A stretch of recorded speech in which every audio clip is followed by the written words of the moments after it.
వాక్యాన్ని చదువుకుందామండి. ఈ పూట ధ్యానాంశంగా కీర్తన గ్రంథము 86వ కీర్తన 17వ వచనాన్ని కొద్ది నిమిషాలు చదువుకుందాం. అందరూ కూడా బైబిల్ తెరిచి చూడండి. కీర్తన గ్రంథము బైబిల్ తెరిద్దామండి. ఈ పూట ధ్యానాంశంగా కీర్తన గ్రంథము 86వ కీర్తన 17వ చరణం దగ్గర నుండి కొద్ది మాటలు మనం చదువుకుందాం. యెహోవా, నీవు నాకు సహాయకుడివై నన్ను ఆదరించి ఉన్నావు. నా పగవారు చూసి సిగ్గుపడినట్లు శుభకరమైన ఆనవాలు నాకు కనపరచుము. దేవునికి స్తోత్రం చెల్లిద్దాం. హల్లెలూయా.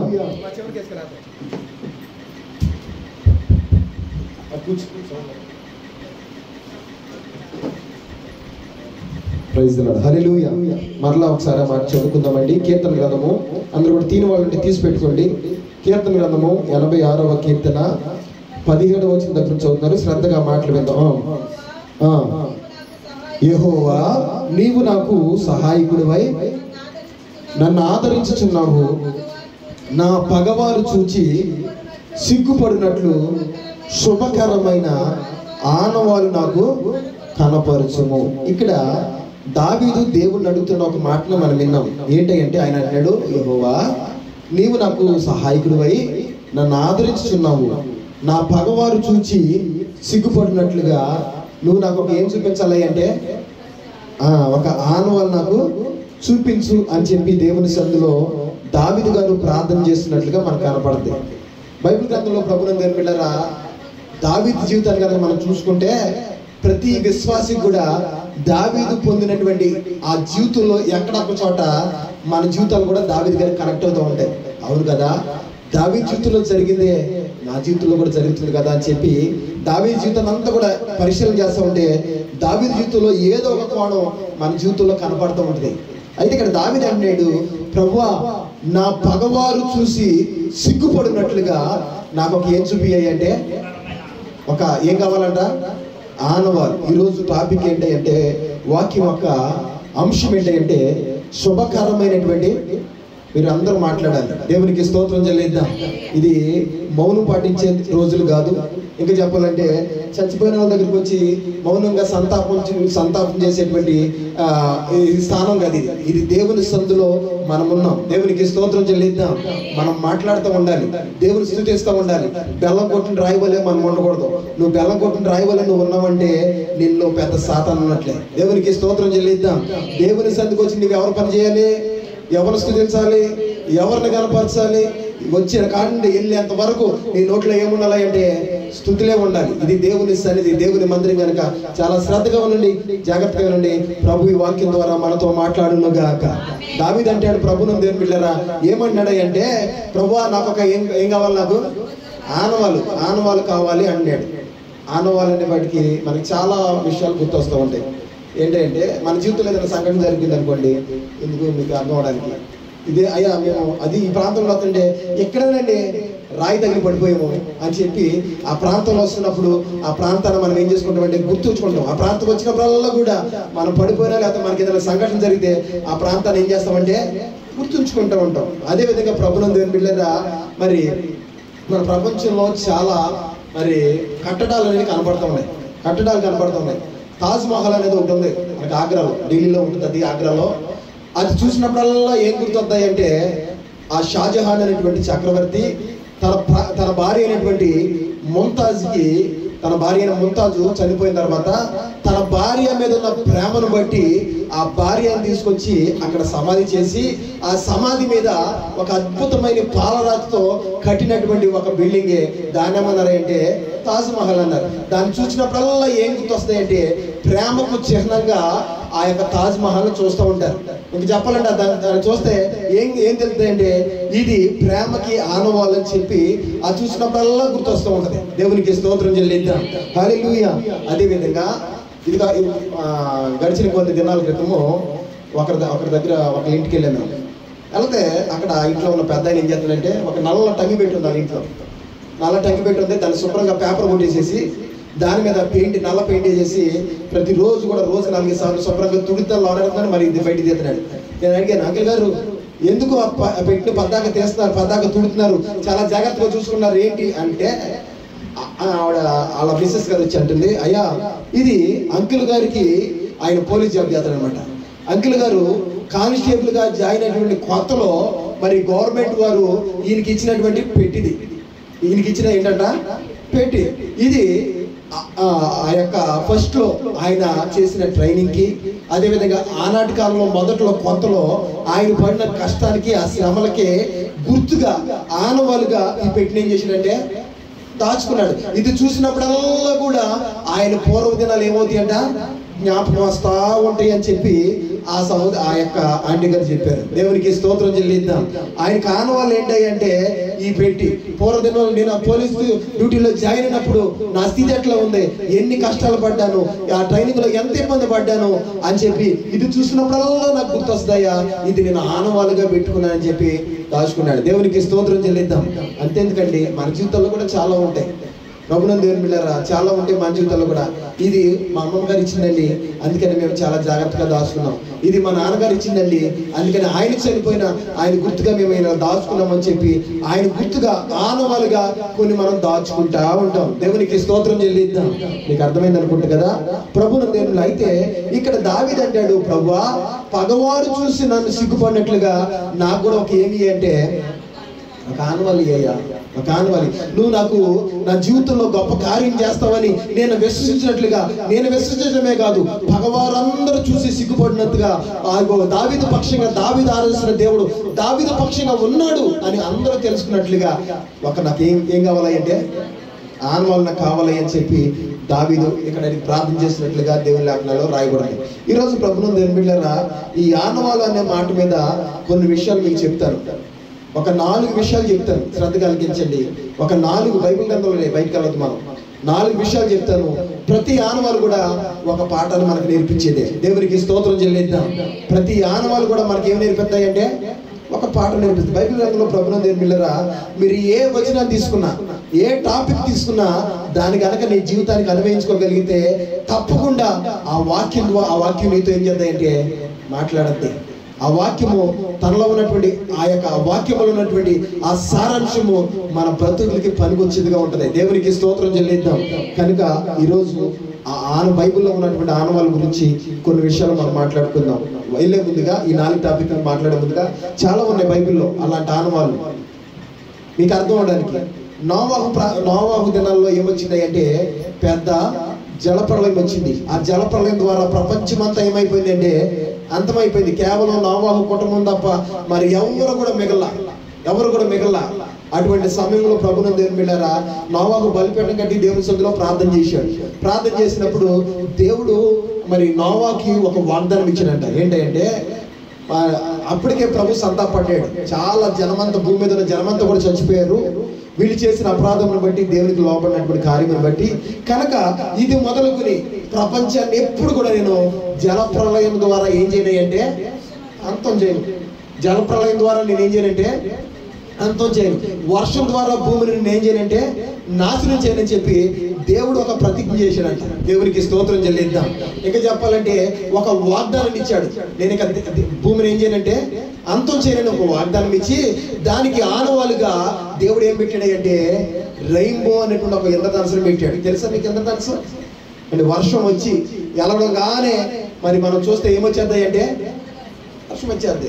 వర్షం దానికి ఏంటో గుర్తు అంటే ఆనాడు 40 రాత్రులు 40 పగలు ప్రచండమైన ఏం కురిసిందంటే వర్షం కురిచింది. ఈ 40 దినాలు 40 రాత్రులు పగలు కురిసినటువంటి ఆ భయంకరమైన వర్షానికి భూమి మీద ఉన్నటువంటి సమస్త జీవరాశి ఏమైపోయిందంటే చచ్చిపోయింది. దేవుడు చెప్పాడు, ఇది మొదలుకొని మరలా నేను ఇదిగో ఈ జలప్రళయం ద్వారా భూమిని ఏం చేయనంటే నాశనం చేయను, సృష్టిని నాశనం చేయనని దేవుడు ప్రమాణం చేశాడు.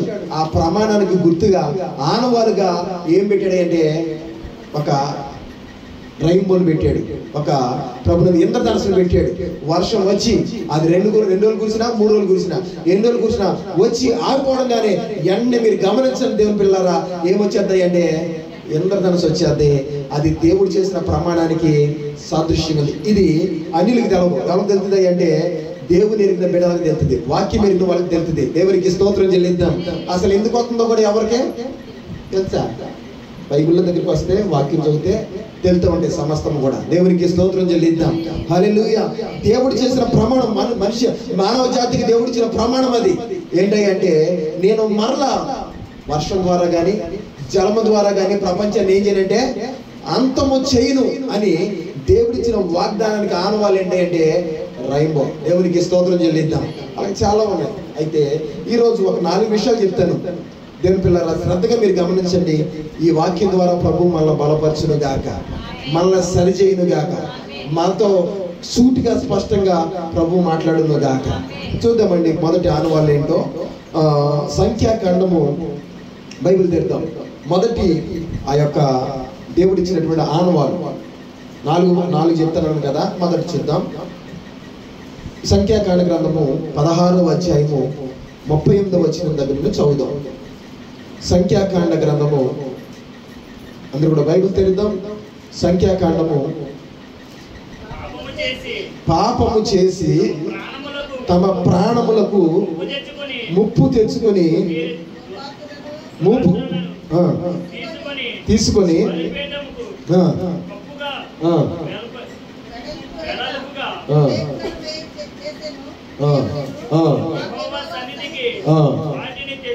వాటి తెచ్చినందున అవి ప్రతిష్టమైనవి, అవి ఇశ్రాయేలుకు ఆనవాలుగా ఉండును. దేవునికి స్తోత్రం చెల్లిద్దాం. దేని గురించి మాట్లాడుకుంటున్నాం మనం ఇవాళ? చెప్పాలి. ఏంటంట? ఒక ఆనవాలు. ఇక్కడ మనం చదువుకున్న వాక్యంలో ఆనవాలు అన్న మాట ఉంది. నేను చదువుతున్నాను, మరలా వినండి. పాపము చేసి తమ ప్రాణములకు ముప్పు తెచ్చుకొనిన వీరి దోపార్థులను తీసుకొని బలిపీఠమునకు కప్పుగా వెడల్పైన రేకులుగా చేయవలెను. వారు యెహోవా సన్నిధినికి వాటిని తెచ్చినందున అవి ప్రతిష్ఠితమైనవి, అవి ఇశ్రాయేలులకు ఎట్లా ఉండాలంట? ఆనవాలుగా ఉండాలని చెప్పాడు. ఏంటివి అని కనుక ఆలోచన చేస్తే శ్రద్ధ కలిగి కొద్ది నిమిషాలు ఆలకించండి. ప్రభునందు దేవుని బిడ్డలారా, మరి ఇశ్రాయేలు ప్రజలు ఐగుప్తు నుండి బయటకు వచ్చిన తర్వాత దేవుడు అన్నాడు, మోషే నేను నా ప్రజల మధ్యలో ఉండాలని నేను ఏం చేస్తానంటే ఆశపడుతున్నాను. కనుక నేను మీలో ఉండలాగిన, నేను మీ మధ్యలో ఉండలాగిన నాకేం కట్టాలంటే ఒక మీరు ప్రత్యక్షపు గుడారం కట్టండి. దాన్ని ట్యాబర్నికల్ అన్నారు ఇంగ్లీష్లో. ప్రత్యక్షపు గుడారాన్ని కట్టండి. ఇంకా చెప్పాలంటే కదిలే మందిరాన్ని కట్టండి. నేను మీతోనే ఉంటాను, మీరు అంతే మీ వెనకాల వస్తాను. మీరు ఎక్కడైతే ఉంటారో మీ మధ్యలో ఉండాలని నేను ఏం చేస్తున్నానంటే ఆశపడుతున్నాను. కనుక మీరు నాకు ఒక మందిరాన్ని కట్టాలి, నాకు ఒక ప్రత్యేక గుడారాన్ని ఏర్పాటు చేయండి అని చెప్పి దేవుడే చెప్పి ఒక వ్యక్తిని ఎన్నుకున్నాడు. ఆయన పేరేంటి అంటే, ఆల్రెడీ నేను మెసేజ్ చెప్పాను ఇది. ఎవరై అంటే ప్రభునందు దేవుని బిడ్డలారా, బెసలేలు అనేటువంటి ఒక వ్యక్తిని ఎన్నుకుని ఆ ప్రత్యక్ష గుడారాన్ని ఎలా కట్టాలి, అందులో ఏమేమి ఉపకరణాలు ఉండాలి, అవన్నీ కూడా దేవుడు అతనికి జ్ఞానమునిచ్చి ఆత్మపూర్ణుడిగా అతను చేసి ఆ బెసలేలు ద్వారా అదేవిధంగా అతనికి ఒక సహకారం కూడా ఇచ్చాడు. వాళ్ళిద్దరి ద్వారా ప్రభునందు దేవుని బిడ్డలారా దేవుడు మొట్టమొదటి మందిరం అనేటువంటి ప్రత్యక్షపు గుడారాన్ని ఏర్పాటు చేసుకున్నారు. దేవునికి స్తోత్రం చెల్లిద్దాం. హల్లెలూయా. మీ గనక చూడాలనుకుంటే మన యూట్యూబ్ ఛానల్లో ఉంది. ప్రభునందరూ మీరు చూడండి. ప్రత్యక్ష గుడారం ట్యాబర్నికల్, మొట్టమొదటి దేవుని మందిరము మన యూట్యూబ్ ఛానల్లో ఉంటుంది. మీరు వెళ్ళి చూడండి. ప్రభునందరూ అయితే గుడారం ఎలాగయ్యాలి, అక్కడ ఏమేమి వస్తువులు ఉండాలి, ఎలా ఉండాలి అని చెప్పి మొత్తం కూడా దేవుడే చెప్పాడు. బెసలేలుకి చెప్పిన కారణం బట్టి ఏ కొలతలతో చెప్పాడో అదే కొలతతో ఈ వ్యక్తి ఏం చేశాడంటే ఆ బలిపీఠం దగ్గర, ఆ యొక్క ప్రత్యక్ష గుడారం దగ్గర అవన్నిటిని కూడా చేసుకుంటూ వచ్చాడు. బలిపీఠం అని, అదేవిధంగా గంగాళమని, దోపవేదికని, సముఖపు రొట్టెల బళ్ళని, దీపవృక్షమని, అంతేకాదు లోన్ ఉన్నటువంటి ప్రభునందు దేవుని బిడ్డలారా ఆ యొక్క నిబంధన మందస్సుమని, అవన్నీ కూడా దేవుడు ఎలా చేయాలి, ఏం చేయాలి సమస్తం కూడా చెప్పాడు. అన్ని కూడా ఇలాగా చేస్తారు. ఆరాధన జరుగుతూ ఉన్నాయి. అక్కడ కొంతకాలం అయింది. కొంతకాలం అయ్యేపటికి దేవుడు మరలా చెప్తున్నాడు మోషేతో.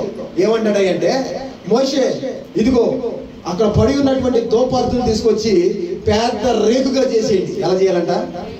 పెద్ద ఒక రేకుగా చేసేసి ఆ రేకుని తీసుకొచ్చి ఎక్కడెత్తారు అంటే ఆ బలిపీఠం ముందు చూసారో బయట బలిపీఠమో, ఆ బలిపీఠం మీద ఈ రేకుని వేయండి.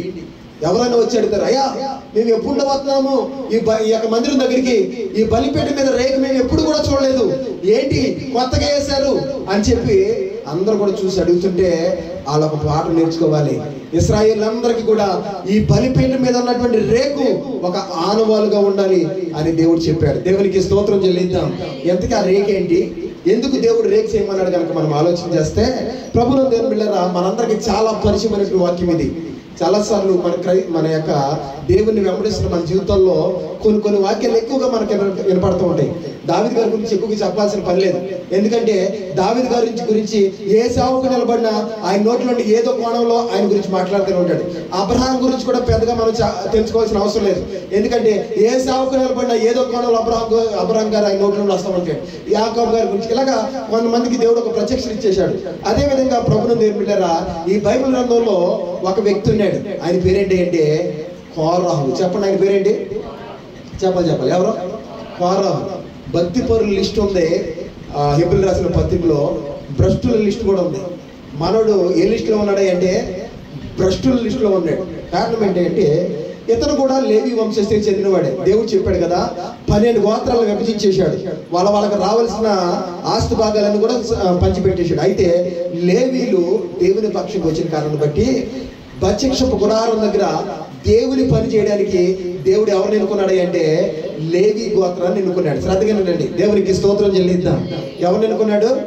ప్రత్యక్ష గుడారం దగ్గర ఏ పని చేయాలన్నా వాళ్ళు ఎవరు చేయాలి అంటే లేవీలే చేయాలి. వేరే వాళ్ళకి అవకాశం లేనే లేదు. ఇంకా చెప్పాలంటే దేవుని పని ఏం చేయాలన్నా ఎవరు చేయాలి అంటే అది దేవుని బలి ఇవ్వడం కావచ్చు, చెత్తాత్వం కావచ్చు, బంధువులు చూడడం కావచ్చు, లేకపోతే ఆ యొక్క యాజకుడిగా ఉండి యాజకత్వం చేయడం కావచ్చు, అది ఏది చేసినా ఏ గోత్రం వారు చేయాలి అంటే లేవీలే చేయాలి. దేవునికి స్తోత్రం చెల్లిద్దాం. హల్లెలూయా. ఈ లేవీల ఆ జాబితాకు చెందిన వాడే ఈ యొక్క మనం చెప్పుకున్నటువంటి కోరహు కూడా. ఈ కోరహు ప్రభువుని దేవుని బిడ్డలారా, అహరోను గారిని చూసంట అహరోను గారికి వచ్చినటువంటి ఆ యొక్క ఉన్నతమైన స్థితిని చూసి ఓర్చుకోలేకపోయాడంట. ఏం చేయలేకపోయాడంటే తట్టుకోలేకపోయాడు. ఎందుకంటే కారణం ఏంటంటే అహరోను యాజకుడిగా దేవుడు నియమించమన్నాడు. మోషేతో చెప్పాడు. అహరోను యాజకత్వ బాధ్యతలు అప్పచెప్పన్నాడు. అయితే యాజకుడు కొనవలసిన వస్త్రాలు ఉన్నాయి. యాజకుడికి ప్రశస్తమైన వస్త్రాలు ఉన్నాయి. యాజకుడి నెత్తి మీద ప్రభువుని దేవుని బిడ్డలారా ఆ యొక్క బంగారపు రేకుతో కూడినటువంటి ఒక కిరీటం ఉండేది. ఆ తల మీద పాగా ఉండేది. అదేవిధంగా విచిత్రమైనటువంటి ఒక నిలువుటంగి ఉండేది. దోమరవర్ణంతో నేల దోమరవర్ణంతో చేయబడినటువంటి ఒక యెఫోదును ధరించేవాడు ఆయన. ఆ యెఫోదు మీద మరి 12 గోత్రాలకి చెందినటువంటి 12 రకాల అక్కడ ఆ యొక్క విలువైనటువంటి రాళ్ళు ఉండేవి. ఒక్కొక్క రాయి ప్రభువుని దేవుని బిడ్డలారా ఒక్కొక్క గోత్రాన్ని సూచిస్తుంటే ఈ 12 గోత్రాల భారము నీ మీద ఉంది అహరోను అని చెప్పి తెలియపరచడానికి ఆ దేవుడు ఆ యెఫోదును ధరింపజేశాడు. అంతేకాదు చక్కగా ఆ యొక్క యాజకుడి యొక్క వస్త్రాలకి విశిష్టమైనటువంటి గంటలు బంగారంతో కూడిన కింద గంటలు కట్టేవాళ్ళంట. అంతే చాలా విచిత్రమైంది ప్రభువుని దేవుని బిడ్డలారా. ఆ ప్రత్యక్ష గుడారం వీడియోలో కనుక మీరు చూస్తే అక్కడే ఆ యాజకుడు ఏ డ్రెస్ అయితే ధరిస్తాడో, ఎటువంటి అభిషేకం కలిగి ఉంటాడో అవన్నీ మీరు అందులో చూడొచ్చు. అటువంటి అభిషేకాన్ని దేవుడు అహరోనుకి ఇస్తే ఆ మందిరం దగ్గర యాజకత్వం చేసేటువంటి ఆ గొప్ప భాగ్యాన్ని దేవుడు అహరోనుకి ఇస్తే ఇది చూసినటువంటి కోరహు అతను చూసి కుళ్ళుకున్నాడంట. అసూయపడ్డాడు. అసూయపడి ఏం చేశాడు అంటే ఏంటి మీరేనా పరిశుద్ధులు, మీరేనా ప్రార్థన చేసేది, మీరేనా మిమ్మల్ని ఆశీర్వదిస్తామని చెప్పేది, మేము ఆశీర్వించలేమా, మేము దీవించలేమా? ఇంకా చెప్పాలంటే ఇశ్రాయేలు దేశంలో ఉన్న ప్రతి లేవీయుడు కూడా ప్రతి ఒక్క వ్యక్తి కూడా పరిశుద్ధుడే. మీరేంటి ఎక్కువ మాట్లాడుతున్నారు? మీకేనా ఘనత, మీరేనా ఆశీర్వించేదని చెప్పి దైవ సేవకుడైనటువంటి ప్రత్యక్ష గుడారములో యాజకత్వ బాధ్యతలు స్వీకరించి యాజకత్వం చేస్తున్నటువంటి అహరోను మీద మనోడు ఏం చేశాడంట? తిరగబడ్డాడు. ఏం చేశాడు చెప్పాలి? ఏం చేశాడు? తిరగబడ్డాడు. తిరుగుబాటు ఎగరేశాడు. మనలోకి సాతాను వచ్చేసింది. ఇతనితో పాటు ఒక నలుగురిని అంటెట్టుకున్నాడు. వాళ్ళు ఎవరై అంటే కోరహు, అదేవిధంగా దాతాను, అబీరాము, ఓను. ఈ నలుగురు కూడా మోషేకి విరుద్ధంగా లేచారు. దేవునికి స్తోత్రం చెల్లిద్దాం. హల్లెలూయా. వీళ్ళు కూడా దేవుడు ఒక మంచి బాధ్యత నాకు చెప్పాడు. మందిరం దగ్గర గుడారం దగ్గర ఆ ప్రత్యేక గుడారం దగ్గర ఆ పనులు చేసే భాగ్యాన్ని దేవుడు గొప్ప భాగ్యాన్ని వాళ్ళకి ఇచ్చాడు. దేవునికి స్తోత్రం చెల్లిద్దాం. 30 లక్షల మంది ఇశ్రాయేలు ప్రజల్లో జనాంగంలో వీళ్ళకి ఒక హోదా ఉంది, వీళ్ళకి ఒక ప్రత్యేకత ఉంది. లేవీలంటే సామాన్యమైన వాళ్ళు కాదు, వీళ్ళు దేవుని యాజకత్వం చేసేవాళ్ళు, దేవుని పని చేసేవాళ్ళు అని చెప్పి వీళ్ళకి ఒక గొప్ప గుర్తింపు ఉంది. దేవునికి స్తోత్రం చెల్లిద్దాం. హల్లెలూయా. అయితే ఆ గుర్తింపును పక్కన పెట్టి దేవుడు వాళ్ళకి ఇచ్చిన దాన్ని పక్కన పెట్టేసి ఎవరిదో కోరుకున్నాడంట. దేవునికి స్తోత్రం చెల్లిద్దాం. మనిషికున్న దురాలోచన ఎలాంటి తెలుసా? తనకిచ్చిన దాన్ని పక్కన పెట్టాడు. తనకిచ్చిన దాన్ని బట్టి ఆలోచించడం, ఎదుటి వాడు చేసేది చేయాలని ఆశపడతాడంట. దేవునికి స్తోత్రం చేద్దాం. హల్లెలూయా. దేవుడు నీకు ఏదైతే అప్పు చెప్పాడో, నీకు అప్పు చెప్పిన దాన్ని ఎలా చేయాలంటే నమ్మకంగా చేయాలి, బాధ్యతగా చేయి. ఒకవేళ దేవుడు నీకు కూడా పిలుపునిస్తే నిన్ను కూడా దేవుడు బలపరుస్తాడు, వాడుకుంటాడు, నిలబెడతాడు. దేవునికి స్తోత్రం చెల్లిద్దాం. హల్లెలూయా. ప్రభువున దేవుని బిడ్డలారా, ఈ శ్రేష్టమైనటువంటి సమయంలో ఈ కోరాహు ద్వారా దేవుడు మనతో మాట్లాడుతున్న మాట ఏంటంటే, వాడు దానికి ఇచ్చిన దాన్ని పక్కన పెట్టేసి ఒక అధికమైన ఒక గొప్ప ఆధిక్యతను ఇచ్చాడు. దాన్ని పక్కన పెట్టేసి ఆడితో పాటు ఒక ముగ్గురు పోగేసుకున్నాడు. ఈ ముగ్గురు సరిపోరానట్టుగా ముగ్గురు వెనకాల ఇంకా ఎంతమంది పోగేసుకున్నారంటే 250 మందిని మొత్తం పోగేసుకున్నారు. వీళ్ళంతా ఒక గుంపుగా తయారయ్యారంట. వీళ్ళు సాధారణమైన వాళ్ళు కాదు. ప్రభునందు పిల్లరా, అక్కడ రాయబడిన ఒకసారి మీరు చేస్తే చూద్దాం. ఒకసారి 16వ అధ్యాయము 2వ వచనం దగ్గర చూస్తే, 2వ వచనం దగ్గర ఉన్న మాట చదువుదాం. ఇదే సంఖ్యాకాండము 16వ అధ్యాయము 2వ వచనం దగ్గర నుండి. ఇశ్రాయేలీలో పేరు పొందిన సభికులకు సమాజ ప్రధానులైన 250 మందితో మోషేకి ఎదురుగా లేచి, మోషే అహరోనులకు విరుద్ధముగా పోగుపడి, మీతో మాదిక పని లేదు, ఈ సర్వసభ్య ప్రతి వాడును పరిశుద్ధుడే, యెహోవా వారి మధ్యలో ఉన్నాడు, యెహోవా సంఘం మీద మిమ్మల్ని మీరు దేవునికి స్తోత్రం. హల్లెలూయా. వీళ్ళు ఏం చేశారంటే, వీళ్ళ నలుగురే కాకుండా వీళ్ళ నలుగురితో పాటు ఇంకెంతమంది పోగేసుకున్నారంటే 250 మందిని పోగేసుకున్నారంట. ఆ 250 మంది కూడా సాధారణమైన వాళ్ళు కాదు. వీళ్ళంట సమాజంలో అధికారులైన వాళ్ళు. దేవునికి స్తోత్రం చెల్లిద్దాం. ఎవరంట? సమాజంలో, అలా చదువుతామన్నమాట. ఆ ఒక్క వచ్చిన చదువుతాను చూడండి. ఇశ్రాయేలీలో చెప్పాలి ఇశ్రాయేలీలో పేరు పొందిన దేవునికి స్తోత్రం. ఎలాంటి వాళ్ళు అంటే, ఇశ్రాయేలు దేశంలో అక్కడ ఉన్నటువంటి ఆ 30 లక్షల మంది జనాంగంలో ఈ 250 మంది ఎలాంటి వాళ్ళు అంటే పేరు పొందిన వాళ్ళు. దేవుడు వాళ్ళకి ఒక పని ఇచ్చాడు, ఒక ఘనత ఇచ్చాడు, ప్రభువుని దేవుడు ఒక హోదా ఇచ్చాడు, ఒక స్థితిని ఇచ్చాడు.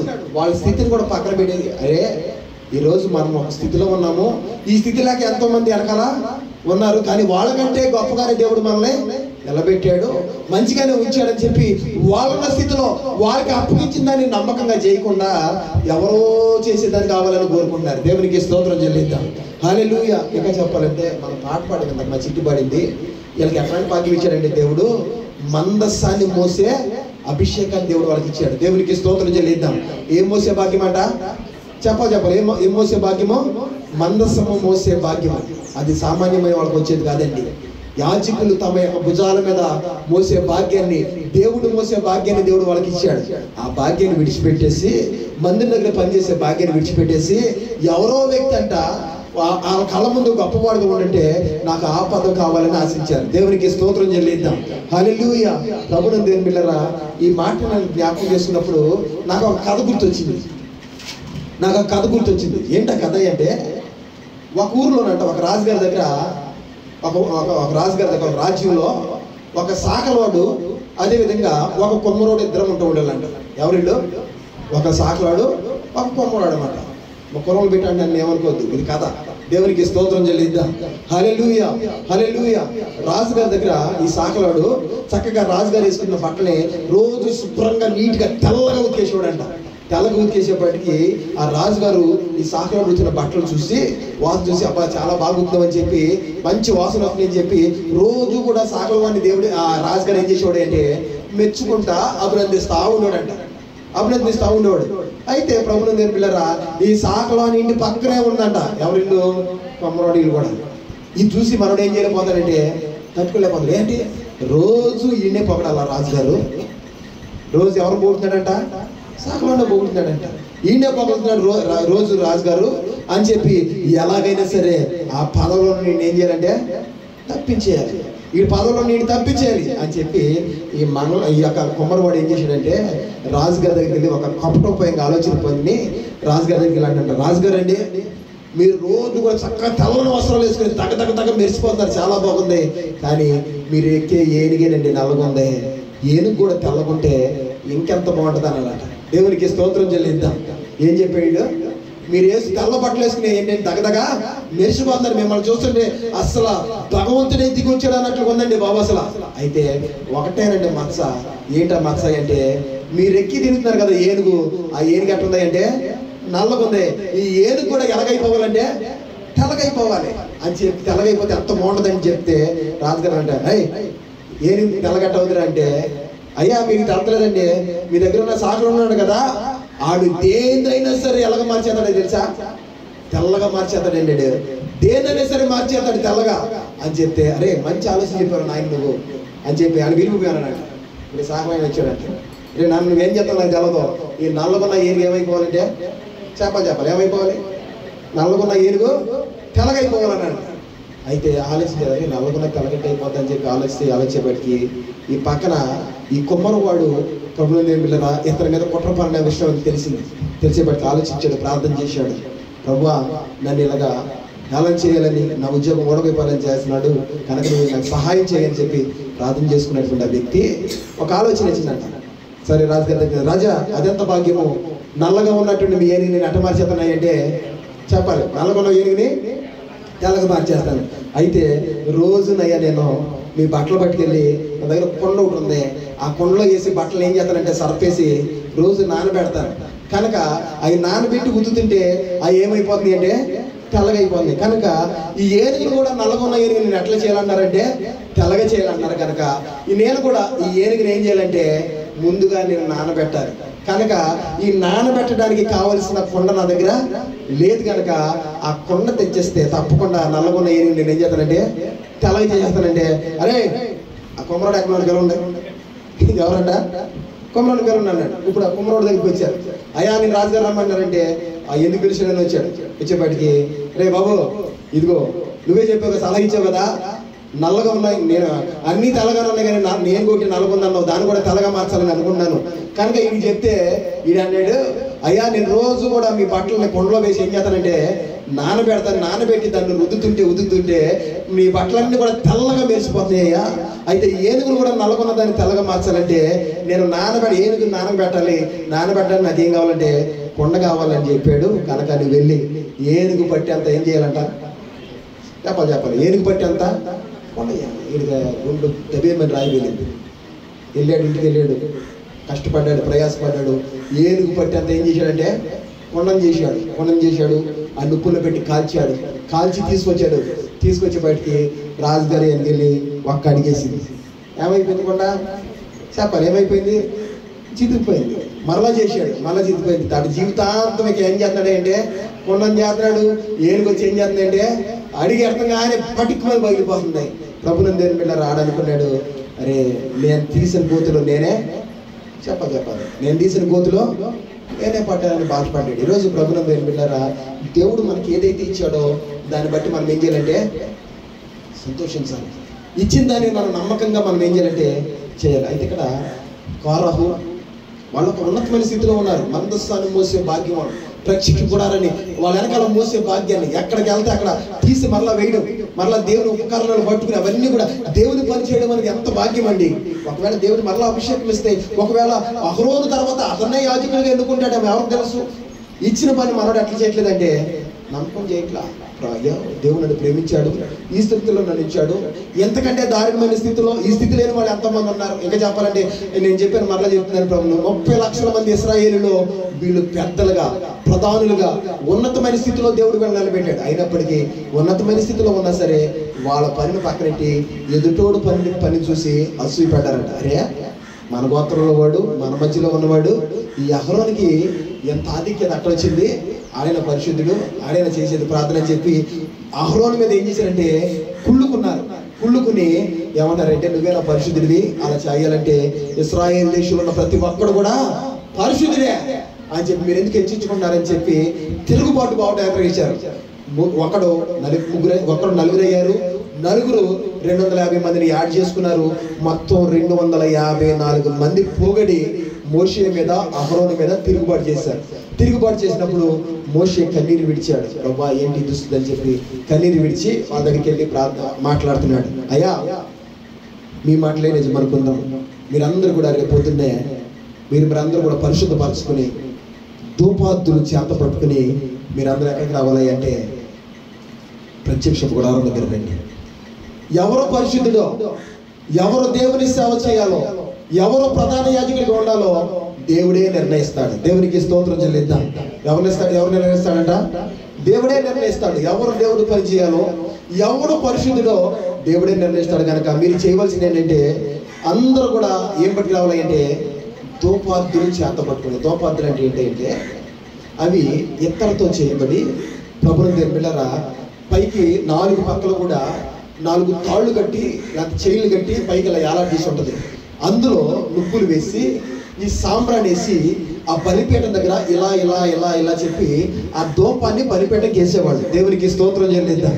ఇప్పుడు కూడా రోమన్ క్యాథలిక్ ఆ చర్చిల గట్ట వెళితే, ఇంకా చెప్పాలంటే హోలీ ల్యాండ్ ఇస్రాయల్ దేశం వెళ్తే అక్కడ ఈ ధూపార్తులు మనకు కనపడుతూ ఉంటాయి. సాంబ్రాన్ని వేయడానికి, ధూపం వేయడానికి ఉపయోగించాయి అన్నమాట.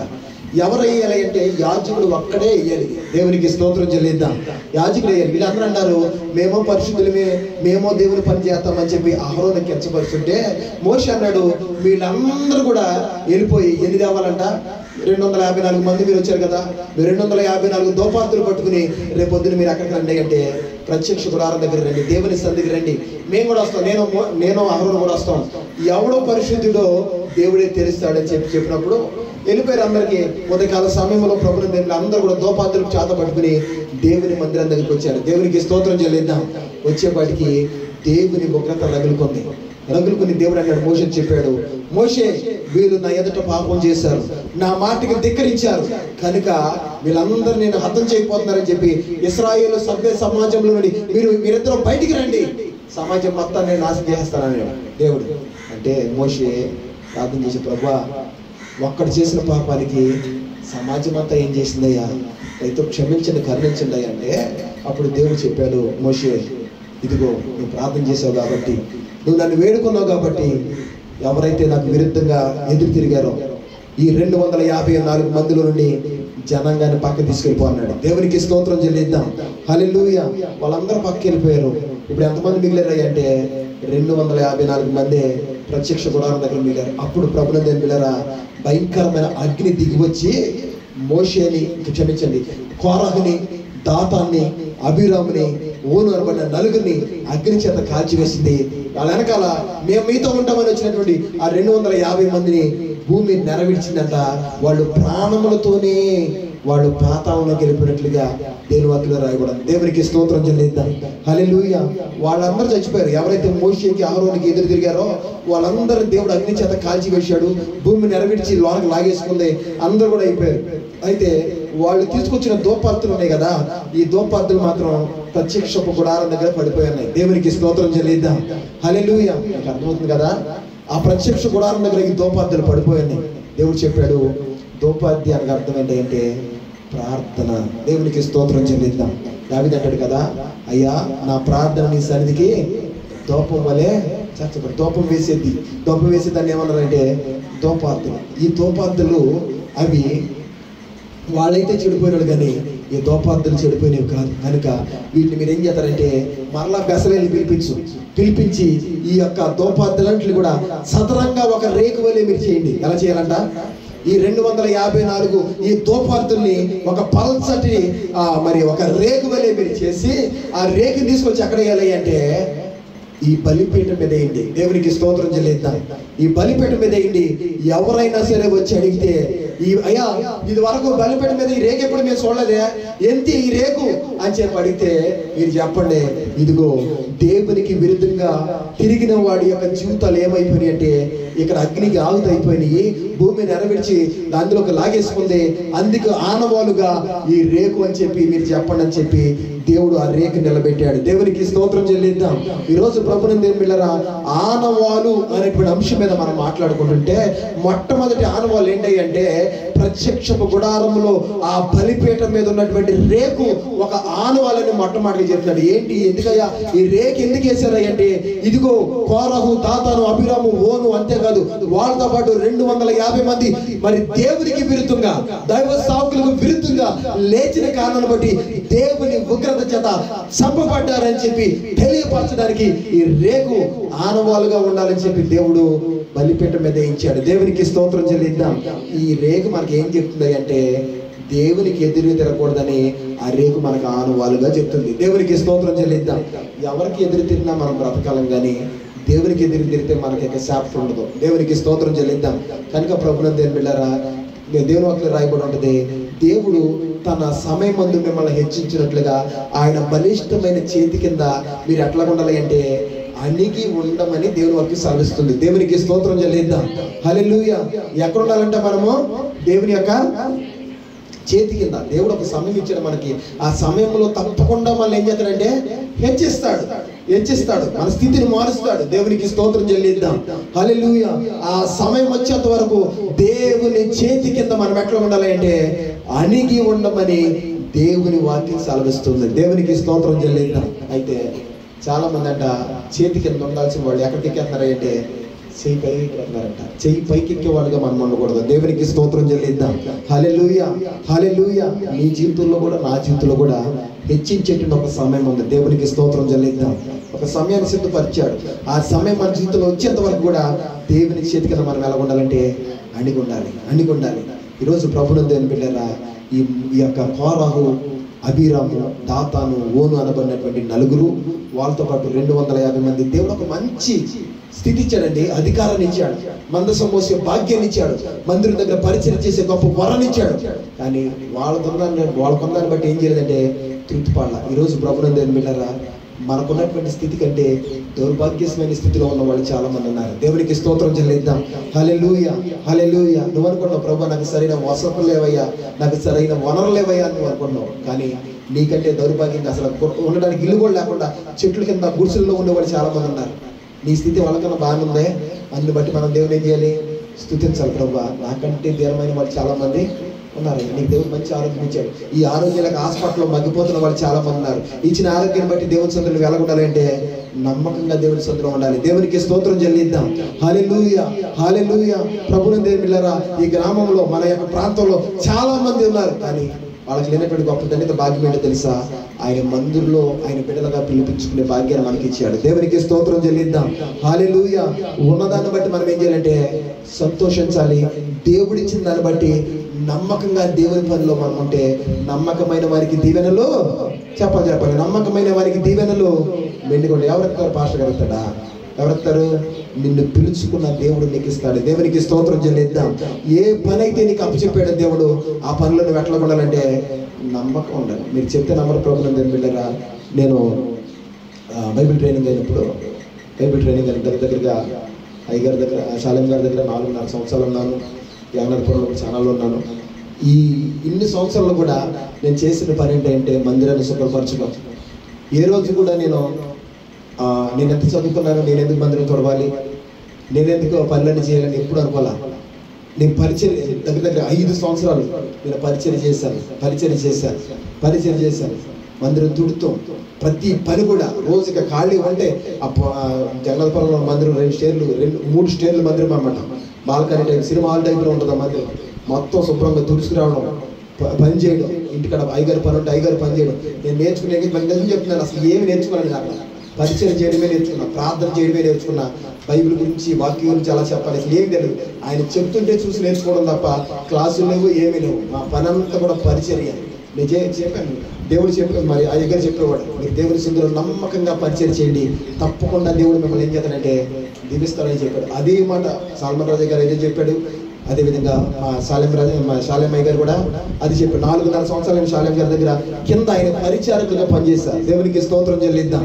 హల్లెలూయా, హల్లెలూయా. ఒకనొక సమయం వచ్చింది, ప్రభువుని దేవునిలా ప్రార్థన చేయడానికి కూడా అవకాశం ఉండేది కదా అక్కడ. అటువంటి పరిస్థితుల్లో పాట పాడడానికి కూడా సమయం ఉండేది కాదు. ఎందుకంటే నాకంటే గొప్ప వాళ్ళు, గనులైన వాళ్ళు ఎంతోమంది ఉన్నారు ఆ ప్రాంతంలో. అయినప్పటికీ నమ్మకంగా ఓపికగా పరిచయం చేశా. ఎవరు వచ్చినా రాకపోయినా ప్రతిరోజు కూడా అప్పుడు నాకు బయట కూడా లేదు, సైకిల్ వేసుకుని వెళ్ళేవాడు. ఎన్నిసార్లు ప్యాచి పెడుతుందో తెలదా సైకిల్. కానీ 4.5 సంవత్సరాలు కష్టపడి ఆ రోడ్డు ఇప్పుడైతే తారు రోడ్డు వేశారు. ఇది వరకు భయంకరమైన రాళ్ళు, కొంటలు భయంకరంగా ఉండే, చుట్టూ కీసిరమంట ఆ చెట్లు శ్యామలు ఉండే. 11 అక్కడ గొలగూడలో ప్రార్థన అంటే 11:30, 12 కూడా అయిపోతుంది ఒక్కోసారి. అలాంటి సమయంలో పెన్సిల్ పడి నడిపించుకొచ్చిన రోజులు చాలా ఉన్నాయి. ఎంతో కష్టపడ్డాను, ప్రయాసపడ్డాను. కనుకనే దేవుడు ఈరోజు ఒక స్థితిని ఇచ్చాడు నాకు. దేవునికి స్తోత్రం చెల్లిద్దాం. ఎందుకు చెప్తాను మాట్లాడాలంటే ప్రభుత్వం నేను మా నాన్నగారి గురించి కూడా చెప్పగలను. దేవుని పిల్లలారా, మరి దేవుని సందులో అనుభవించాల్సిన సమయంలో దేవుడు ఆయన పిలిచి చేసుకున్నాడు. కానీ నాకు మాట చెప్పుకోను, మీరు చూసే ఉంటారు, కొత్త కాదు ఇవన్నీ కూడా. ఆయన ఎంత పరిచయం చేశాడో, ఎంత దేవుని సందులో ప్రభు కోసం తన యొక్క సమస్తాన్ని హెచ్చించాడో మీ అందరూ కూడా తెలుసు. ఆయన ఆశీర్వాదం మేము చేసిన దేవుని సందులో ఆయన అప్పచెప్పిన దాన్ని ఏదైతే ఉందో దాన్ని ఎలా చేసామంటే నమ్మకంగా చేసాం. కనుకనే దేవుడు ఒక స్థితినిచ్చాడు. దేవునికి స్తోత్రం చెల్లిద్దాం. నేను మరలా చెప్తాను, ఎన్నిసార్లు చెప్తాను, మీరు ఏదైతే దేవుడు అప్పచెప్పాడో అప్పచెప్పిందని మీరు ఎట్లా చేయండి అంటే నమ్మకంగా చేయండి. మీకు అప్పచెప్పింది బలా నమ్మకమైన మంచి దాసుడని దేవుని ద్వారా నువ్వు మంచి పేరు తెచ్చుకోవాలి. దేవునికి స్తోత్రం చెల్లిద్దాం. ఇదిగో కొంచెంలో నేను నమ్మకంగా ఉన్నా కనుక మరిన్నిటి మీద నీకు ఏమెత్తున్నానంటే నేను కనుక కొంచెంలోనే నమ్మకం లేకపోతే దేవుడు మనకి ఆ యొక్క తలాంతులు ఇచ్చిన వాడి గురించి మనకు తెలుసు కదా. 10 తలాంతులు ఇచ్చిన వాడు 10కి 10 చేశాడంట, 5 ఇచ్చిన వాడు 5కి 5 చేశాడంట, 1 ఇచ్చిన వాడు ఏం చేశాడంటే గొయ్యి తీసి గోతులో పెట్టాడంట. వాళ్ళిద్దరిని బలా నమ్మకమైన మంచి దాసులు అని చెప్పి ఇంకా కొన్ని వాటి మీద వాళ్ళిద్దరికి అధికారం ఇచ్చాడు. చివరి వాడికి వచ్చేవాడికి అంటున్నాడు, బలా నమ్మకమైన చెడ్డ దాసుడా, నువ్వు కొంచెంలోనే ఎట్లా లేవయ్యంటే నమ్మకంగా లేవు. ఉన్నదాన్ని ఏం చేసేవాడి గొయ్యి తీసి గోతులో పూడ్చమని అతను చెప్పించాడు. ఈరోజు ప్రభుత్వం దేని బిడ్డనా దేవుని సందులో మనకున్నటువంటి స్థితిలోనే ఎట్లా ఉండాలి అంటే నమ్మకంగా ఉండాలి.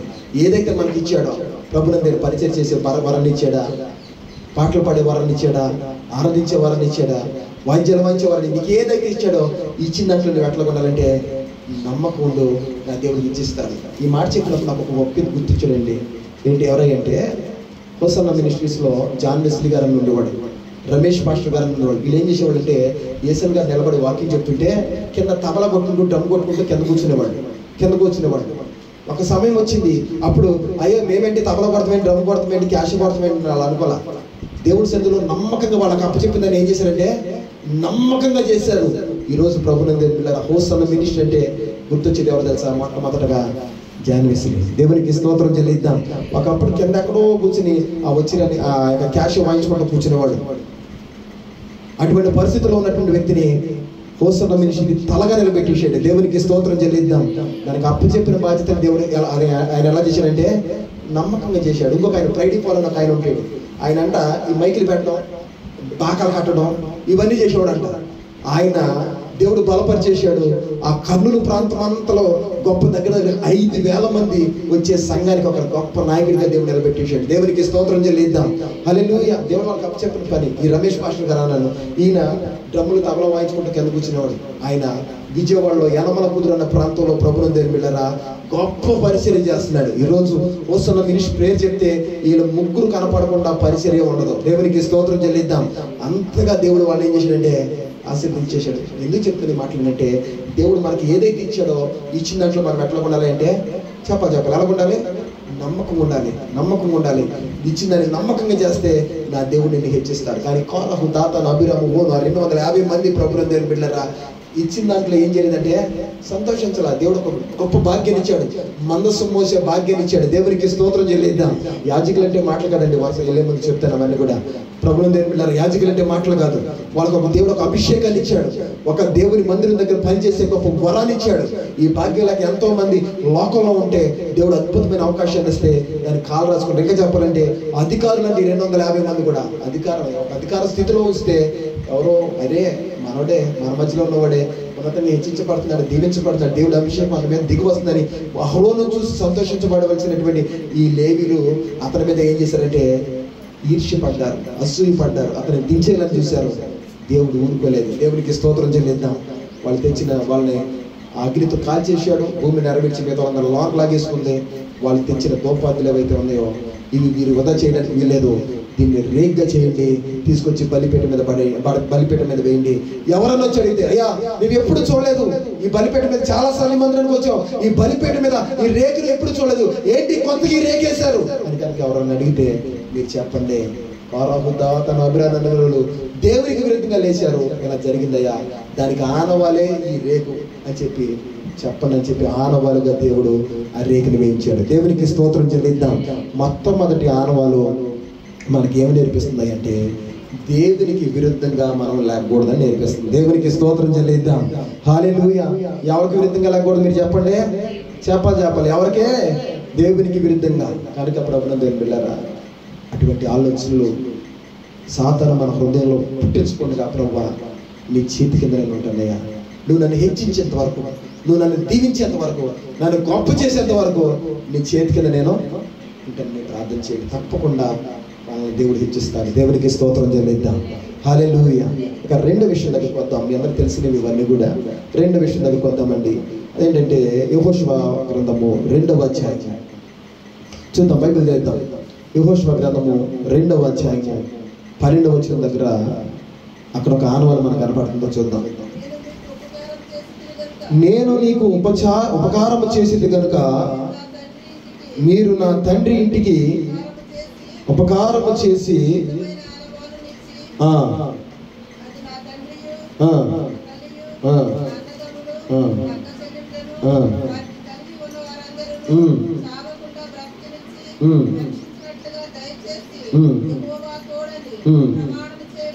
దేవునికి స్తోత్రం. హల్లెలూయా.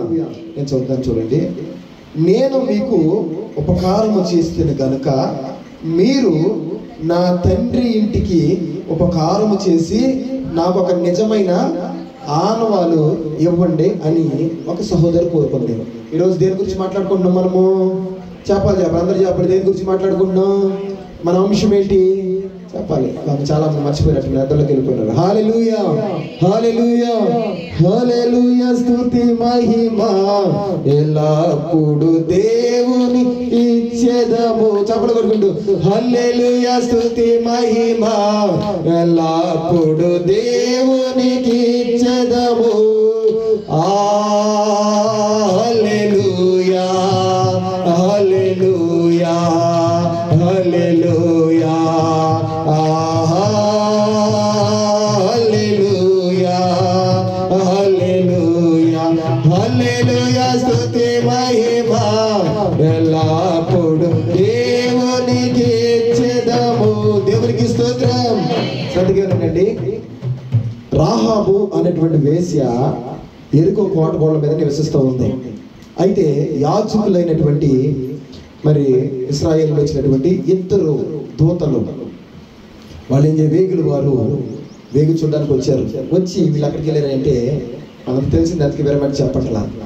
రాహాబు ఇంటికి వెళ్ళారు. ఆ కోట గోడ మీద ఉన్నటువంటి రాహాబు ఇంటికి వెళ్ళారు. వెళ్ళినప్పుడు వెనకాల రాజుగారు తెలిసిపోయింది మన ఊరు వేగు చూడడానికి వేగులు వారు వచ్చారని. వాళ్ళు ఎక్కడ ఉన్నారంటే రాహాబు ఇంట్లో, వేసిన రాహాబు ఇంట్లో ఉన్నారని అన్నప్పుడు ప్రభుత్వం తెలిపిళ్ళారా మరి వాళ్ళు సైనికులు వచ్చారు పట్టుకోవడానికి వేగులు వారిని. అయితే ఈవిడ ఏం చేసిందంటే ఇద్దరు వేగులు వారిని ఎక్కడ దాచింది అంటే మిద్ది మీద దాచింది. దేవునికి స్తోత్రం చెల్లిద్దాం. ఎక్కడ దాచింది? మిద్ది మీద దాచింది. మిద్ది మీద దాచింది. మిద్ది మీద దాచినప్పుడు వాళ్ళు వచ్చారు. అమ్మా మీ ఇంటికి వేగులు వారు వచ్చారనుక. ఎక్కడ అంటే అయ్యా వాళ్ళు వచ్చిన మాట నిజమే, కానీ వాళ్ళు మీరు వచ్చే ముందే ఈ గోడ దూకి ఇటు నుండి ఏం చేశారంటే వెళ్ళిపోయారని చెప్పింది. చెప్పేపటికి వచ్చిన సైనికుల దారంతా వెళ్ళిపోయారు. ఈ రాహాబు ప్రభుత్వం దేని వెళ్ళారా ఆ యొక్క బిద్ది మీద నుండి పైకి దాచిపెట్టినటువంటి ఆ ఇద్దరిని దించి, అయ్యా మీ దేవుడు గొప్పవాడు, ఆయన మాట విని ఆయన చేస్తున్న కార్యాలన్నీ మా గుండెలో రైలు పరిగెడుతున్నాయి, మాకు నిద్రలేని రాత్రులు ఎన్నో మేము గడుపుతున్నాం, కనుక తప్పకుండా మీ దేవుడు మా రాజ్యాన్ని మీకు అప్పగిచ్చేస్తాడు. అయితే మీకు అపాయంలో మీకు నేనేం చేశానంటే మేలు చేశాను, కనుక మీకు అపాయాన్ని మీకు మేలు చేసినటువంటి నా జీవితంలో కూడా మా తండ్రి ఇంటిని సురక్షితంగా రక్షిస్తానని, మా కుటుంబాన్ని ఉగ్రత దినంలో కాపాడుతామని చెప్పి మీరు మాకు ఏమండి అంటే ఒక చెప్పాలి శుభకరమైన ఏం కావాలంట ఆనవాళ్ళు దయచేయండి. అప్పుడు మనకు తెలిసిందే ప్రభుత్వం దేని వెళ్ళారా ఆ దైవజనులు ఇచ్చిన ఇద్దరు వేగులు వారు ఏమిచ్చారంటే ఒక ఎర్రని చెప్పాలి ఏమిచ్చారు, ఎర్రని దారం ఇచ్చారు. అమ్మా ఇదిగో ఈ ఎర్రని దారము నీ ఇంటి దేనికి కట్టాలంట, కిటికీ గట్టు తప్పకుండా మేము మీ దేశానికి వచ్చి మీ దేశాన్ని నాశనం చేస్తున్నప్పుడు ఏ ఇంటికైతే ఎర్రని దారం ఉంటుందో, ఏ ఇంట్లో అయితే ఆ ఎర్ర దారం కట్టబడి ఉంటుందో ఆ ఇంట్లో ఎంతమంది ఉన్నా ఎవరున్నా ఆ కుటుంబంలో వాళ్ళందరూ ఏం చేయబడతారు అంటే రక్షించబడతారు. వాళ్ళని మేము కాపాడతాం. వాళ్ళ ఇంట్లో ఉన్న వాళ్ళు గొప్ప ఉద్యోగం చేస్తున్నారని కాదు, ఆ ఇంట్లో ఉన్న వాళ్ళు ఊర్లో గొప్ప పేరు పరపతి కలిగిన వాళ్ళని కాదు, ఆ ఇంట్లో ఉన్న వాళ్ళు దేవుని బిడ్డలారా, మంచి ఆస్తిపాస్తులు కలిగి ఉన్న వాళ్ళని కాదు వాళ్ళని రక్షించేది. కారణం ఏంటంటే ఎర్రని దారం కట్టబడిన ఇంట్లో ఉన్నారు కనుక ఆ కుటుంబాన్ని మేము ఏం చేస్తామంటే రక్షిస్తున్నాం. ఎంతమందిని పిలుచుకుంటాం మాకు తెలియదు, కానీ మేము ఈ దేశానికి వచ్చినప్పుడు ఆ దారము కట్టి ఉన్న ఇంటిలో ఎంతమంది అయితే ఉంటారో వాళ్ళందరినీ మేము ఏం చేస్తామంటే ఉగ్రతలో రక్షిస్తాం, కాపాడతాం అన్నారు. దేవునికి స్తోత్రం చెల్లిద్దాం అన్నట్టుగానే తిరిగి మరలా వచ్చారు ప్రభునందు దేవుని బిడ్డలారా. వచ్చారు, ఎరుకో పట్టణాన్ని అంతా కూడా భయంకరంగా నాశనం చేసి అగ్ని చేత కాల్చబడుతున్న సమయంలో యెహోషువ సెలవిచ్చాడు యోగుల వారితో, మీరు ఆ రాహాబు ఇంటికి వెళ్ళి ఒక వాగ్దానం ఇచ్చారు కదా, ఎర్రందారం ఇచ్చారు కదా, ఏ ఇంటికైతే ఎర్రందారం ఉండదో ఆ ఇంటిని విడిచిపెట్టేసి మిగతా దానంతా ఏం చేయాలంటే నాశనం చేసి అన్నాడు. ఆ విధంగానే కాల్ చేశాడు. ఇక్కడ ప్రభునందు రెండో విషయం ఏంటంటే, ఈ రాహాబు అనేటువంటి వేశ్య మరి వేగుల వారి దగ్గర అడిగింది, అయ్యా నాకు ఒక ఏం కావాలంట, ఆనవాళ్ళు. ఈ ఆనవాళ్ళు ఈ ఎర్రని దారము నా యేసయ్య కలవరలో కాల్చినటువంటి ఆయన రక్తానికి సాదృశ్యంగా ఉంది. ఏ బిడ్డ మీద అయితే, ఏ ప్రభునందు దేవుని మీద విశ్వాసం మీద అయితే ఈ ఎర్రని దారము ముద్ర ఉంటుందో ఉగ్రత దినములో ఆ వ్యక్తి ఏం చేయబడద్ది అంటే కాపాడబడద్ది, రక్షించబడద్ది, దేవుని రాజ్యానికి ఎత్తపడద్దని ఈ ఆనవాళ్ళు మనకి తెలియపరుస్తుంది. దేవునికి స్తోత్రం చెల్లిద్దాం. మరలా చెప్తున్నాను ప్రభునందు దేవుని, టైం లేదు కనుక ముగించేస్తున్నాను నేను. మరి ఆ ఎర్రని దారము, ఆ యొక్క రాహాబు ఇంటి కట్టిన ఎర్రని దారము దేనికి గుర్తు అంటే ప్రభు ఇచ్చేటువంటి ఆ రక్షణకు, దేవుడు కాల్చిన రక్తానికి సాదృశ్యం ఉంది. ఈరోజు రెండు ఆనవాళ్ళు మనం తెలుసుకున్నాం. రేకు ఎందుకు అయ్యంటే, ఇతర రేకు వేశారు బలిపేట మీద ఎందుకు అయ్యంటే దేవునికి విరుద్ధంగా తిరగకూడదని, దేవునికి విరుద్ధంగా లేవకూడదని ఆ రేకు మొదటి ఆనవాలుగా మనకు కనపడుతుంటే, రెండో ఆనవాళ్ళు ప్రభునందు దేవుని బిడ్డలారా రాహాబుకి ఇచ్చిన ఎర్రని దారము రక్షణకు సాదృశ్యంగా ఉగ్రతల్లో మనం కాపాడేటువంటి ఒక ఆనవాలుగా ఈ ఎర్రని దారం మనకు కనపడుతుంది. దేవునికి స్తోత్రం చెల్లిద్దాం. మూడోదిగా కొంచెం ఇట్లా అవుట్లైన్స్ ఇచ్చేసి ముగించేస్తాను, ఒకసారి చూడండి. ఇదే యెహోషువ గ్రంథము 4వ అధ్యాయము 7వ వచనం త్వరగా చదువుతున్నాం. 4వ అధ్యాయము 7వ వచనం చదువుతున్నారు, శ్రద్ధగా ఆలకించండి. యెహోషువ గ్రంథంలో అది యోర్దానును దాటుచుండగా యోర్దాను నీళ్లు ఆపబడిన గనుక ఆ రాళ్ళు ఇశ్రాయేలులకు జ్ఞాపకార్థముగా ఉండునని దేవునికి స్తోత్రం చెల్లింది. హల్లెలూయా. జ్ఞాపకార్థం అంటే ఏంటి? జ్ఞాపకార్థం అంటే ఏంటంటే ఆనవాళ్ళు అనమాట. అక్కడ రాయబడింది. దేవునికి స్తోత్రం చెల్లిద్దాం.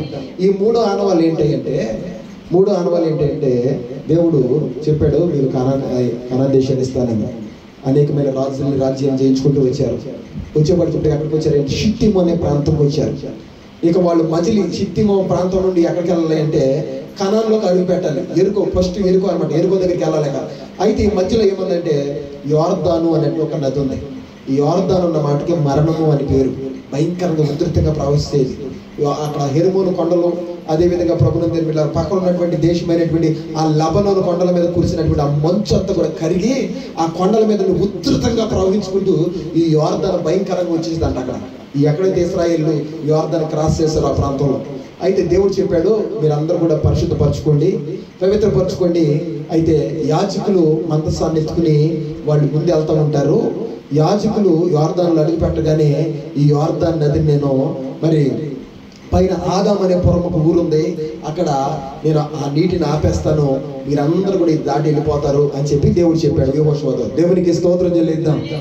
ఇది చేయండి, మీకు యోర్దాన్ని క్రాస్ చేస్తారని దేవుడు చెప్పాడు. అయితే ఇప్పుడు ఏం చేస్తున్నారంటే దేవుడు చెప్పినట్లుగా ఆ మందసాన్ని ఎవరి భుజాల మీద పెట్టారు అంటే చెప్పాలి. ఎవరి భుజాల మీద పెట్టారు? నాకు ఇదే మాట చెప్పాను. యాజకులకి దేవుడు ఏ భాగ్యాన్ని ఇచ్చాడు అంటే మందసాన్ని మోసే భాగ్యాన్ని ఇచ్చాడు. ఇప్పుడు దేవుడు చెప్పాడు, యెహోషువ యాజకులతో చెప్పు, లేవీలతో చెప్పు, ఇదిగో ప్రత్యేకించబడినటువంటి ఆ లేవి గోత్రంతో చెప్పు, అభిషేకించబడినటువంటి సిద్ధపరచబడినటువంటి నియమించబడినటువంటి యాజకులు దేవుని మందసాన్ని ఎత్తుకుంటే మందసం ముందు వెళ్తుంటే ఇశ్రాయేలు ప్రజలంతా కూడా వెనకాల మీరు రండి, మీరు పాటలు పాడుకుంటూ స్తుతించుకుంటూ మీరు వెనకాల రండి, సర్వ సభ్య సమాజంలో ఉన్న వాళ్ళందరూ కూడా ఆ మందసం వెనకాల రండి. అయితే యాజకులు మందసాన్ని ఎత్తుకుని యోర్దానులో అడుగు పెట్టగానే యాజకుల పాదాలు మరి యోర్దానులో మోపగానే యోర్దాన్ ఏమైపోతుందంటే ఎగువ నుండి దిగువ వేగంగా ప్రవహిస్తున్న ఆ యోర్దాన్ నది ఆగిపోద్ది, నేను అక్కడ ఆదామని పొలంలో దానిని అడ్డుకట్ట వేసినట్లుగా దాన్ని ఆపేస్తాను అని దేవుడు చెప్పాడు. దేవునికి స్తోత్రం చెల్లిద్దాం. దేవుడు చెప్పినట్లుగానే యాజకులు మనసాన్ని ఎత్తుకున్నారు. మనసాన్ని ఎత్తుకుని ఆ యోర్దాను ఎగువ నుండి దిగుకి భయంకరంగా ప్రవహిస్తున్నటువంటి ఉధృతంగా ప్రవహిస్తున్న ఆ యోర్దాను అడుగు పెట్టగానే యోర్దాను ఏమైపోయిందంటే బ్రద్దలైపోయింది. దేవునికి స్తోత్రం చెల్లిద్దాం. బ్రద్దలైపోయిందండి. పైనుండి కిందకి ప్రవహిస్తున్న నది ఆగిపోయింది, ఆరిన నేలగా మారిపోయింది కింద అంతా కూడా. ఇప్పుడు యోర్దాను మధ్యలో యాజకులు నిలబడి మందసాన్ని ఎత్తుకున్నారు. ఇశ్రాయేలీయులందరూ కూడా దాటి వెళ్ళిపోతున్నారు. వాళ్ళకి దారి చేసింది, రెండుగా చీలిపోయింది, అడ్డమైపోయింది అనమాట. పైనుండి వస్తున్న నీళ్ళు ఆగిపోయినాయి, అక్కడ కింద అంతా కూడా ఏ నీళ్ళు తడలేదు, ఆరిపోయినట్లుగా చేసేస్తే దేవుడు. ఇప్పుడు ఇశ్రాయేలు మధ్యలో నిలబడి ఉన్నారు. ఆ యోర్దాను మధ్యలో మందసాన్ని ఎత్తుకుని నిలబడి ఉన్నారు యాజకులు. మిగతా 30 లక్షల మంది జనాభా అంతా కూడా నడుచుకుంటూ వెళ్ళిపోతుంటే యెహోషువ చెప్పాడు, బాబు యెహోషువ, అందరూ కూడా వెళ్ళిపోతాం కాదు, ఇదే యోర్దాను మధ్యలో నుండి 12 గోత్రాల వారు కూడా 12 రాళ్ళు తీసుకోమని చెప్పి అన్నాడు. దేవునికి స్తోత్రం చెల్లిద్దాం. ఎన్ని రాళ్ళంట? ఎక్కడైతే యాజకులు నిలబడ్డారో ఆ యాజకుల కింద ఉన్నటువంటి ఆ యోర్దాను నదిలో ఉన్న 12 రాళ్ళని మరి గోత్రాలకు ఒకటి చొప్పున 12 గోత్రాలకు వారు 12 రాళ్ళు తీసుకుని యోర్దాను దాటిన తర్వాత అక్కడ కుప్పగా పెట్టమని చెప్పాడు. దేవునికి స్తోత్రం చెల్లిద్దాం. యోర్దాను దాటారు, అవతలకి వెళ్ళారు. అవతలకి వెళ్ళిన తర్వాత ఈ రాళ్ళన్నీ కూడా కుప్పగా పెట్టారు. ఎవరైనా సరే ఈ రాళ్ళు కుప్ప ఎందుకని ఎవరైనా అడిగితే, ఈ రాళ్ళు కుప్ప ఎందుకు పెట్టారయ్యా ఏంటి అని చెప్పి అడిగితే మీరు చెప్పవలసింది ఏంటంటే, మా దేవుడు మా పక్షంగా మరణం లాంటి యోర్దాన్ని 2 పైగా చేశాడు, అందుకు గుర్తు, అందుకు ఆనవాలు ఏంటంటే ఈ 12 రాళ్ళు అని చెప్పాలి. ఇవి మీకు ఇశ్రాయేలుకు తరతరాలుగా ఎలాగుండాలి అంటే ఇవి ఆనవాలుగా జ్ఞాపకార్థంగా ఉండాలని దేవుడు చెప్పాడు. దేవునికి స్తోత్రం చెల్లిద్దాం. హల్లెలూయా, హల్లెలూయా. ఇప్పుడు ఈ రాళ్ళు దేనికి సాదృశ్యం ఉన్నాయి అంటే మన దేవుడు అద్భుతాలు మన జీవితంలో చేస్తాడు అని చెప్పడానికి ఆనవాలుగా ఉన్నాయి. దేవునికి స్తోత్రం చెల్లిద్దాం. ఆనాటి కాలంలో ఉన్న దేవుడినే మనం ఈనాడు కూడా మరి ఆరాధన చేస్తున్నాం. మన దేవుడు నిన్న నేడు నిరంతరము కూడా ఏకరీతిగా ఉన్న దేవుడు. ఆయన చెప్తున్న మాట ఏంటంటే, ఇదిగో మీ ప్రజలతో చెప్పండి, ఇదిగో మేము ఆనాటి కాలంలో నడిచొస్తూ ఉంటే ఇక్కడ మాకు యోర్దాను అడ్డుగా వచ్చింది. యాజకులు మందసాన్ని కాలు పెట్టగానే ఏమైపోయిందంటే ఎగువ నుండి కిందకు వస్తున్న నీళ్లు ఏమైపోయిందంటే పైకి అడ్డు కట్టేసినట్లుగా వెనకెళ్ళిపోయినాయ్యా. మా దేవుడి జీవితంలో అద్భుతం చేశాడని మీరు చెప్పండి. ఎందుకంటే ఈనాటి కాలంలో ఉన్నట్లుగా మరి యూట్యూబ్ ఛానల్ లేవు, టీవీ ఛానల్ లేవు, బ్రేకింగ్ న్యూస్ చూస్తూనే ఉండండి. యోర్దాను 2 పైలుగా విడిపోయిందని చెప్పడానికి ఆనాటి కాలంలో మీడియా లేదు, కెమెరాలు లేవు, యూట్యూబ్లు అసలే లేవు. కనుక తరతరాలకి జ్ఞాపకార్థంగా ఉండాలంటే మీరు చేయవలసిందంటే అంటే ఈ రాళ్ళు తీసుకెళ్ళిపోయి గొప్పగా పెట్టండి. ఎవరన్నా అడిగితే ఈ రాళ్ళు ఏంటంటే మా దేవుడు అక్కడి నుండి మా జనాంగాన్ని కణాల్లో తీసుకొచ్చేటప్పుడు యోర్దాను అడ్డు వస్తే మా కొరకు ఆయన అద్భుతాన్ని చేశాడు. కఠినమైనటువంటి యోర్దాను లాంటి పరిస్థితులను కూడా బ్రద్దలు చేశాడు. తన ప్రజలైన వారికి యోర్దాను ఏమి చేసిందంటే దారిచ్చింది. అందుకు నిదర్శనమే, అందుకు రుజువే, అందుకు ఆనవాలే ఈ కుప్పగా పెట్టబడిన 12 రాళ్ళు. ఈ రాళ్ళు ఏం చెప్తున్నాయి అంటే, దేనికి ఆనవాలుగా ఉన్నాయంటే మా దేవుడు మా పక్షంగా ఏం చేస్తాడు అంటే అద్భుతాలు చేసే దేవుడని రుజువుగా ఉన్నాయని వాళ్ళు సెలవిస్తున్నారు. దేవునికి స్తోత్రం చెల్లిద్దాం. ఏంటని చెప్పాను చెప్పండి, ఎన్ని గురించి చెప్పాము, ఎన్ని ఆనవాళ్ళు చెప్పుకున్నాము? 3 ఆనవాళ్ళు. మొదటిది ఏంటి? బలిపీఠం మీద రేకు. ఈ రేకు ఏం పాటలు నేర్పిస్తుంది అంటే మనకి దేవునికి ఏం చేయకూడదంట, విరోధంగా దేవునికి ఎదురు తిరగకూడదని అది నేర్పిస్తుంది. రెండోది ఏంటంటే ఎర్రని చెప్పాలి. ఏ దారము? ఎర్రని దారం. ఈ ఎర్రని దారం ఏం చెప్తుంది అంటే ఎర్రని దారము ఉగ్రతల్లో మనం ఏం చేద్దాయి అంటే రక్షిస్తుందని చెప్తుంది. ఇక మూడోది ఏంటంటే 12 రాళ్ళు మనకి దేవుడు ఎలాగ ఇచ్చాడంటే ఆనవాళ్ళకి ఇచ్చాడు. ఈ 12 రాళ్ళు ఏం చెప్తున్నాయి అంటే దేవుని పిల్లలారా, ఈ 12 రాళ్ళు కూడా దేవుడు మా జీవితంలో అద్భుతం చేస్తాడని చెప్పడానికి ఈ 12 రాళ్ళు ఎలాగున్నాయంటే ఆనవాళ్ళుగా కనపడుతుంది. ఈరోజు నీ జీవితంలో నా జీవితంలో మనం దేవుని తెలుసుకున్న దగ్గర నుండి ఇప్పటి వరకు ఎన్నో కార్యాలు మన జీవితంలో చేశారు. దేవునికి స్తోత్రం చెల్లిద్దాం. చేశారు కార్యాలు అనుభవించిన వాళ్ళు చెప్పండి, దేవునికి స్తోత్రం చెల్లిద్దాం. మా జీవితంలో దేవుడు మేలు చేశాడండి. మా జీవితంలో దేవుడు కార్యం చేశాడండి. అందుకే మేము ఈ స్థితిలో ఉన్న వాళ్ళని నమ్మిన వాళ్ళు మొత్తం ఒకసారి చేతులెత్తి దేవుని స్తోత్రం చేయాలి. హల్లెలూయా, హల్లెలూయా, హల్లెలూయా. చివరిగా ఒక్క లైన్ మనం చదువుకుని ప్రార్థన చేసుకుందామండి. మీరు ఎవరు కంగారు పడద్దు. ఒక్క మాట చూద్దాం. యెషయా గ్రంథము, క్షమించలేదు, మొదటి సమూయేలు గ్రంథము 4వ అధ్యాయం 17వ అధ్యాయం 18వ వచనం ఒక వచనం చదువుకుని మనం ప్రార్థన చేసుకుని చివరి ఆనవాలు 4 చెప్తాను కదా, 3 అయిపోయినాయి. మీరేం కంగారు పద్ద వెళ్ళిపోతాం మనం. ఒక్క ఆనవాలు చివరిగా మొదటి సమూయేలు గ్రంథము 17వ అధ్యాయము 18వ వచనం 17, 18 17వ అధ్యాయము 18వ వచనం. మరియు ఈ 10 జొన్నగడ్డలు తీసుకుని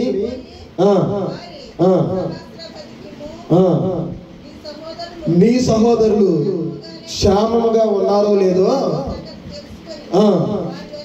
వారి వద్ద నుండి ఏంటమ్మన్నాడంట, ఒక ఆనవాళ్ళు నాకు తీసుకురమ్మన్నాడు. ఎవరు ఈయనంటే దావీదు తండ్రి గారు అయినటువంటి యెషయా గారు దావీదుని, గొర్రెల కాడ ఉన్నటువంటి దావీదుని పిలిచి, అయ్యా మీ అన్నలో ఫిలిస్తీన్లతో ఘోరంగా అక్కడ ఏం చేస్తారంటే యుద్ధం చేస్తున్నారు.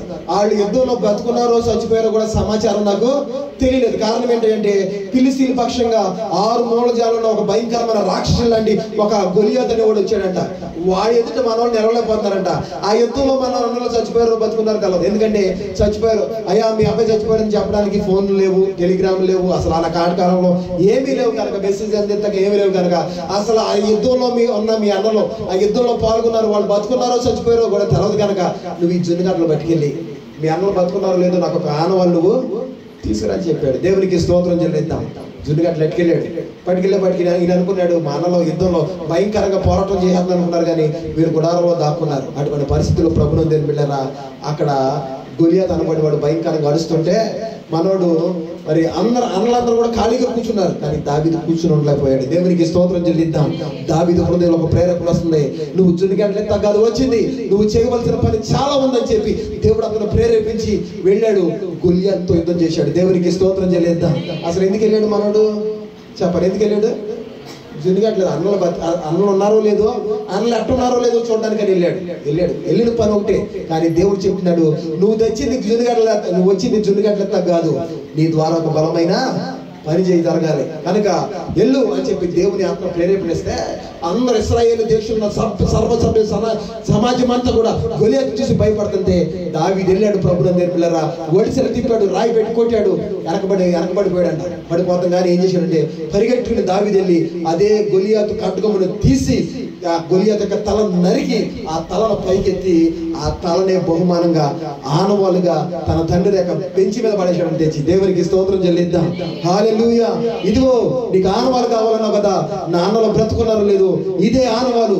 ఏ శత్రువు అయితే నా అన్నలో భయపెడుతుందో, ఏ శత్రువు అయితే యుద్ధంలో జయించాలని భయంకరంగా వాళ్ళు భయపడి నా అన్నలో దాక్కున్నారో, అదిగో అదే భయాన్ని నరికి ఆనవాలుగా నా అన్నలో క్షేమంగా ఉన్నారని తీసుకొచ్చి నీకు ఎత్తున్నానని చెప్పి దావీదు తన తండ్రి ఎదుట పడేశాడు. దేవునికి స్తోత్రం చెల్లిద్దాం.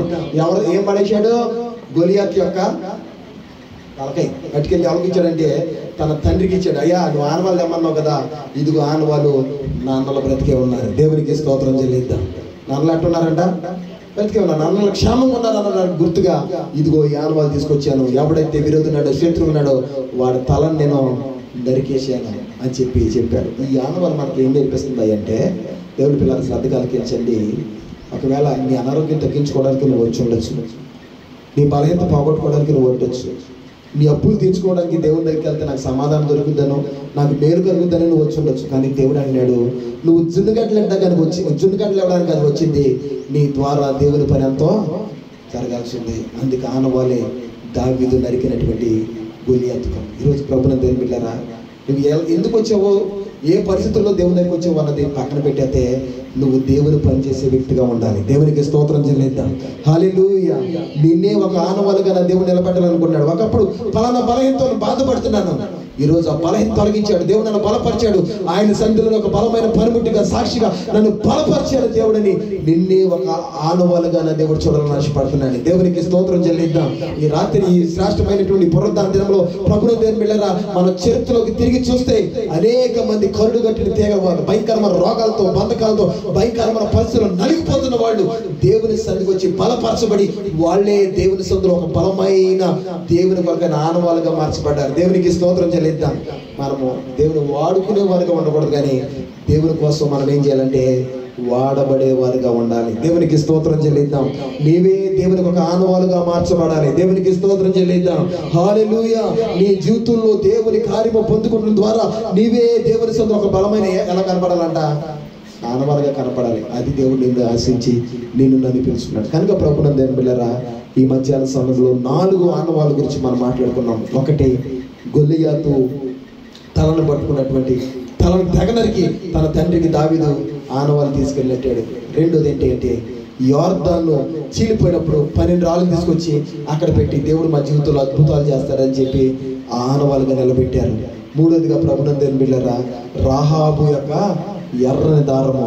నాలుగోది, దేవునికి విరుద్ధంగా ఉండకూడదని ఆయన అని చెప్పి ఆ యొక్క బలిపీఠ మీద ఆ రేకు. ఈరోజు ప్రభునందు దేవుని బిడ్డలారా, ఈ 4 అంశాలని ముందు పెట్టుకోండి. నీ స్థితి ఎట్లా ఉన్నాయి? దేవునికి ఎదురు తిరిగేటువంటి ఆలోచన మనకుంటే ఆ రేకు చెప్తుంది దేవునికి ఎదురు తిరగొద్దని. రెండోదిగా, ఒకవేళ రక్షణ లేకపోతే ఎర్రం దారం ధరించుకో, నీకేమవుతుందంటే రక్షణ వస్తుందని. మూడోదిగా, ప్రభువుని దేవుడు ఆ రాళ్ళు మనకి ఏం చూస్తుందంటే మన జీవితంలో దేవుడు తప్పకుండా ఆశ్చర్యమైన కార్యాలు చేస్తాడు. ఈరోజు ఏ పరిస్థితుల్లో దేవుని మందిరికి వచ్చావు నాకు తెలియదు, కానీ నువ్వు దేవుని విశ్వసించు. ఆ రాళ్ళను ఒకసారి ఆనవాళ్ళుగా జ్ఞాపకం చేసుకో. ఆనాటి కాలంలో వాళ్ళ జీవితంలో మీరు చేసిన దేవుడు తప్పకుండా నీ జీవితంలో కూడా ఆశ్చర్యమైన కార్యాన్ని చేస్తాడు. దేవునికి స్తోత్రం చెల్లిద్దాం. అందుకే ఆనవాళ్ళు 12 రాళ్ళు కనపడతారండి. ఈ రాత్రికాల ఈ మధ్యాహ్న సమయంలో ఈ ఆనవాళ్ళ మన ముందు పెట్టి ఇదే మాట దావీదు అన్నాడు, ప్రభువా నా పగవారు చూసి నన్ను సిగ్గుపడినట్లుగా ఒక ఏమి ఇవ్వాలంట? ఒక ఆనవాళ్ళు. ఈరోజు ఎన్ని ఆనవాళ్ళు దేవుడు ఇచ్చాడు మనకే చెప్పాలి. ఎన్ని ఆనవాళ్ళు?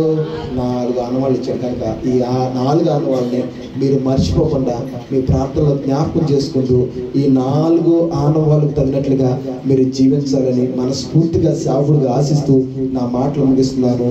దేవుడి వాక్యాన్ని మన హృదయంలో ముద్రించి ఫలింప చేయను గాక.